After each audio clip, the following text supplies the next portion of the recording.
ఇంట్లో దీపారాధన చేసేటప్పుడు పాటించవలసిన నియమాలు ఇవే. తెల్లవారుజామున 3 నుండి 5 మధ్య కాలంలో దీపారాధన చేస్తే సకల గ్రహదోషాలు తొలగిపోతాయి. సూర్యాస్తమయం తరువాత దీపాన్ని వెలిగించి లక్ష్మీదేవిని స్మరిస్తే అనుకున్న కోరికలు నెరవేరుతాయి. కుందులని ప్రతిరోజు శుభ్రపరిచిన తరువాతే దీపారాధన చేయాలి. వెండి లేదా ఇత్తడి లేక మట్టి కుందులని దీపారాధనకి ఉపయోగించాలి. దీపం వెలిగించే చోట నీటితో తుడిచి బియ్యం పిండితో ముగ్గు వేసి కొద్దిగా పసుపు కుంకుమ పూలు అలంకరించిన తరువాత దీపం వెలిగించాలి.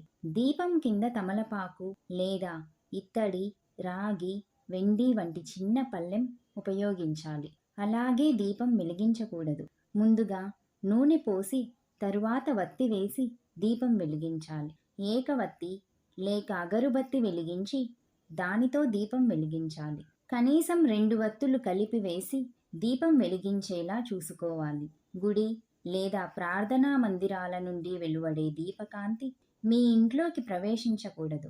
దీనివల్ల కష్ట నష్టములు కలుగుతాయి. చుట్టుపక్కల వారి ఇండ్లలోకి మీ ఇంటి దీపం యొక్క కాంతి ప్రవేశించకూడదు. ఇది సిరి సంపదలను హరిస్తుంది. తూర్పు ముఖంగా లేదా ఉత్తర ముఖంగా దీపం పెట్టినట్లయితే మీ ఇంట్లో లక్ష్మీదేవి సదా నివసిస్తుంది. పడమర దిశలో లేదా దక్షిణ దిశలో దీపం పెడితే సంపద క్రమంగా క్షీణిస్తుంది. ఇంట్లోని దీపకాంతి 4 దిశలా ప్రసరిస్తుంటే ఆ ఇంట సిరి తాండవిస్తుంది.